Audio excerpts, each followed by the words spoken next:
kura ir pat lētākā un dārgākā soniskā zobirsta no Oakley un kāda ir to starpība? Piemēram, reku mums ir vislētākais modelis, saucas Oakley Ease. Viņai 2 tīrīšanas režīmi, uzlādē ar USB-C lādētāju, un viņai kompletā nāca šāds te vienkārši ceļojuma futlārīts, ja vāciņš, ko viņai vienkārši var uzlikt virsū. Pavisam vienkārša birste, un viņas maksimālā jauda ir 66,000 sariņu kustību minūtē.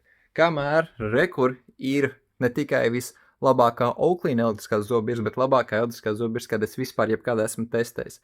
Tur iekšā jau viss skāriņjūtīgs ekrāns. Ekrānā pēc zobu tīrīšanas attēlos žokli un parāda konkrēti, kur zobi ir vai nav iztīrīti, kā arī iedod rezultātu no 0 līdz 100%.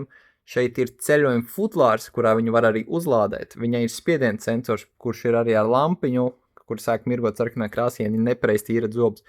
Viņai var ieslēgt mākslīgā intelekta balss brīdinājums, kur brīdinās, ka jūs nepareizi tīrat zobus, vai ir ieslēgt pamācību, kurā viņa rāda, kā pareizi tīrīt zobus. Te iekšā jau ir 3 maiņas galviņas, pēc tam pašas jaunākās. Un viņai arī ir pats jaunākais 4. sērijas maglev soniskais motors, un vēl līdz mēneša beigām šādu te viens laimīgais varēs vienkārši iegūt bez maksas. Viss, kas jāizdara, atver mūsu profilu linku, tur būs poga, lai pieteiktos uz izlozi.